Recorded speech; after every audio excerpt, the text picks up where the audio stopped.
You have goals, big ones. You imagine the person you want to become. Maybe you've pictured the business you'll build, the body you'll have, the book you'll write, or the life you'll finally create. In your mind, it feels real. So real that sometimes you can almost see your future self smiling back at you. But then, morning comes.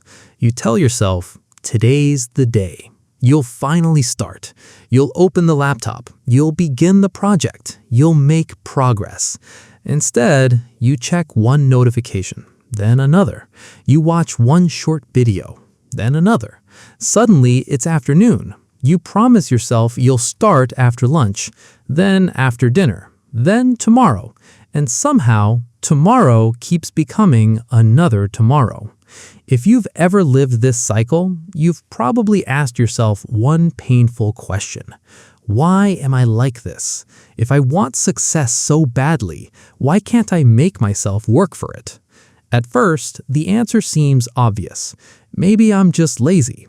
But here's something strange. Truly lazy people rarely spend hours feeling guilty for not doing enough. They don't lie awake at night thinking about the life they're wasting. They don't constantly imagine becoming something greater. You do, which means something else is happening, and it has almost nothing to do with laziness. In psychology, there's a conflict that many ambitious people unknowingly live with every single day. It's a quiet battle between two different versions of your brain. One part is obsessed with the future. It dreams, it plans, it imagines success. It sees endless possibilities. But another part of your brain has a completely different job.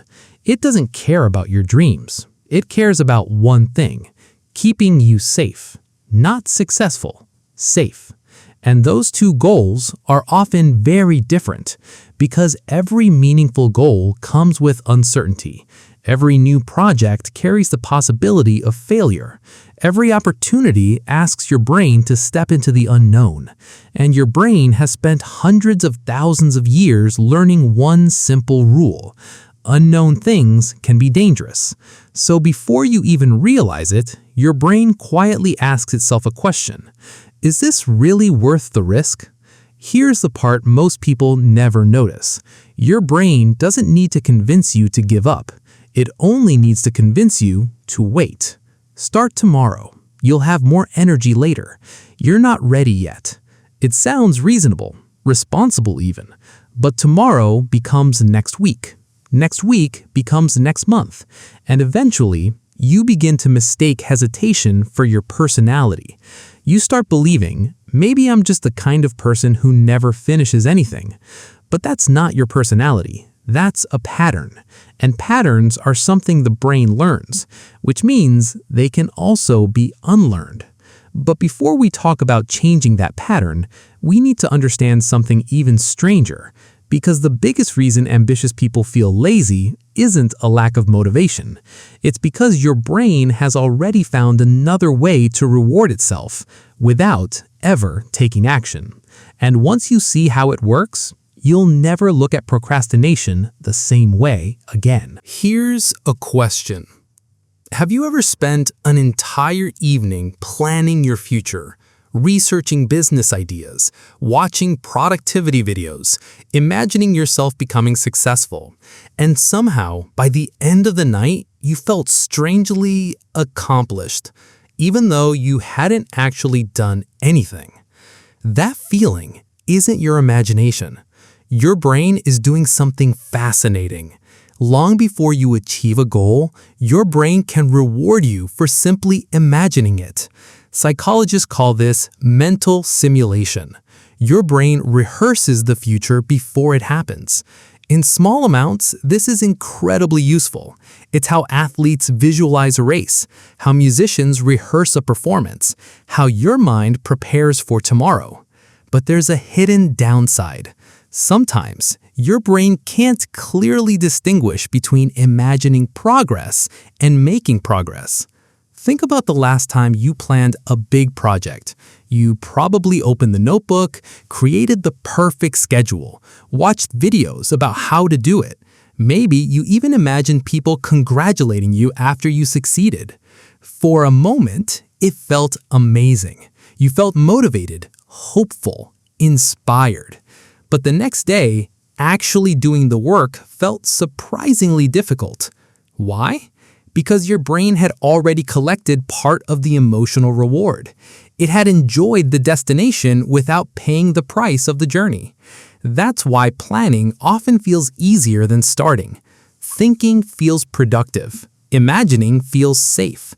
Action feels uncertain. And your brain will almost always choose certainty. But something even stranger is happening beneath the surface. Every time you avoid a difficult task, your brain learns a lesson. Imagine you're about to begin something important. Your heart beats a little faster. You feel resistance, maybe a little anxiety. Almost instantly, the uncomfortable feeling fades. That tiny moment of relief is incredibly important because your brain quietly records it.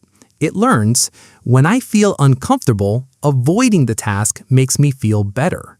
The next time you face the same challenge, your brain remembers, not consciously, automatically. It offers the same escape, not because it wants you to fail, but because it believes it's protecting you. This is one of the brain's oldest survival systems. It always prefers immediate relief over future rewards. To your brain, finishing a difficult project months from now is uncertain. Watching one more video right now is guaranteed. Guess which one feels safer? This is why so many ambitious people confuse themselves. They say, I want success more than anything, and they genuinely mean it. But in the exact moment action becomes uncomfortable, another part of the brain quietly whispers, let's avoid this, just for today. Not because you're lazy, because your brain is choosing emotional safety over uncertainty. And the more often that happens, the stronger the habit becomes. But this still doesn't explain the biggest mystery, because some people don't just avoid starting, they spend weeks, months, sometimes years waiting for the perfect moment, waiting until they're ready, waiting until everything feels right. What if that isn't patience at all? What if your perfectionism has been wearing a disguise this entire time? Here's something that might change the way you see yourself. Maybe you're not waiting because you're lazy. Maybe you're waiting because you're afraid. Not afraid of working hard, not even afraid of failure itself. You're afraid of what failure might say about you. Imagine you spent years believing you have incredible potential. You tell yourself, one day I'll build something amazing. One day people will see what I'm capable of. As long as those dreams stay inside your head, they're perfect, untouched, safe. No one can judge them, not even you. But the moment you begin, everything changes. Your idea leaves your imagination and enters reality. Reality gives feedback. Reality makes mistakes visible. Reality doesn't care how talented you could have been. It only shows what you've actually done. And that's terrifying, because now your identity feels at risk. Psychologists call this self-protection. When something becomes part of our identity, our brain starts protecting it. If you've always believed, I'm smart, or I'm creative, or I could succeed if I really tried, your brain wants to keep believing that. So instead of risking proof that challenges that belief, it quietly creates a safer option. Don't start yet. Wait until you're more prepared. Wait until you have more time. Wait until you have the perfect plan. It sounds responsible, but often it's fear wearing the mask of preparation. This is why perfectionism is so deceptive. Most people think perfectionism means having high standards. It doesn't. Real excellence says, I'll improve as I go. Perfectionism says, if it can't be perfect, don't begin. Those sound similar. They're completely different. One creates progress. The other creates paralysis. Think about a blank notebook. Some people are excited to fill its pages. A perfectionist becomes afraid of writing the first imperfect sentence, not because they can't write, but because once the first mark exists, it can be judged, it can be criticized, it can fail. So the empty page stays empty. Ironically, the desire to create something perfect becomes the very reason nothing gets created at all. But there's another invisible trap, one that's even harder to notice. Your brain has a strange relationship with time. There's the version of you sitting here today, and then there's future you. Future you wakes up early. Future you never procrastinates. Future you exercises consistently. Future you finishes every project. Every difficult task gets handed to that imaginary person. I'll do it tomorrow, next Monday, next month. The strange thing is, when tomorrow finally arrives, today's version of you feels exactly the same. Tired, overwhelmed, uncertain. So the task gets passed forward again, like a letter that never reaches its destination. Without realizing it, you've been placing your dreams into the hands of someone who never actually exists.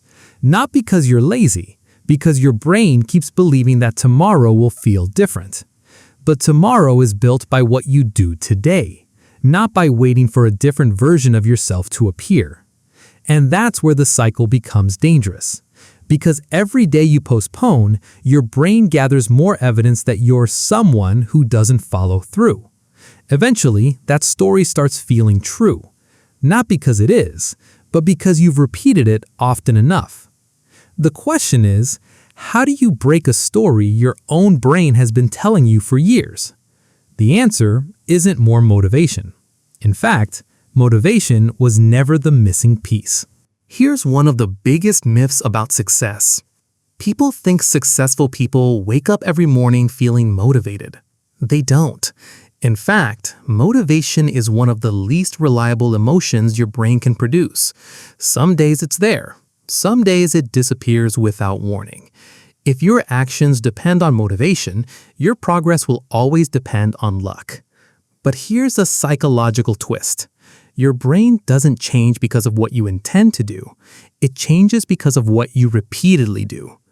Every action is like casting a vote. Not for your future, but for your identity. Each time you choose to avoid something difficult, your brain quietly records it. This is what we do. Each time you sit down and work, even for 5 minutes, your brain records that too.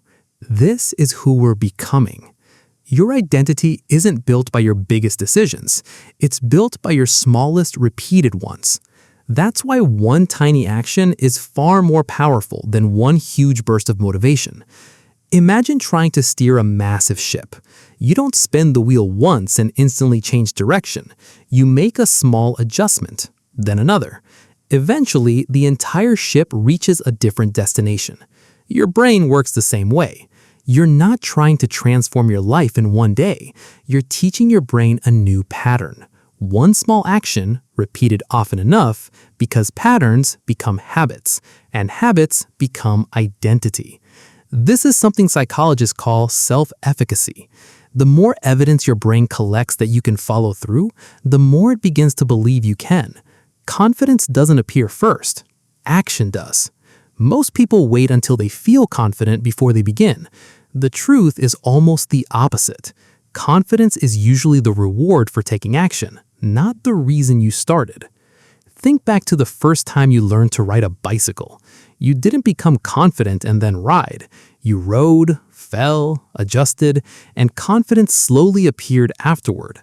The same thing happens with almost every meaningful goal. The first page you write, the first workout, the first business idea, the first uncomfortable conversation, none of them feel natural because your brain has no evidence yet that you can do them. Your job isn't to convince yourself you're capable. Your job is to give your brain proof, tiny piece by tiny piece. Eventually, your brain stops asking, "Can I do this?" and starts saying, "I've done this before." That's when the resistance begins to fade, not because the work became easier, but because your brain no longer sees it as unfamiliar. Maybe that's the biggest misunderstanding about ambitious people who feel lazy. They aren't missing talent. They aren't missing intelligence. Most of the time, they're simply trapped in a pattern that rewards comfort while quietly punishing uncertainty. And patterns can always be rewritten. The life you imagine isn't built in one extraordinary moment. It's built in hundreds of ordinary ones. A single paragraph, a single workout, a single phone call, a single uncomfortable step. None of them feel important by themselves, but together they become a completely different person. So maybe the real question was never, why am I so lazy? Maybe the better question is, what pattern have I been teaching my brain? Because the moment you understand the pattern, you stop fighting yourself, and you finally know where to begin. After all, the person you've been waiting to become has never been waiting somewhere in the future. They're built by the choices you make today, one small decision at a time. One observation added to Anori's notebook. I'll see you on the next page.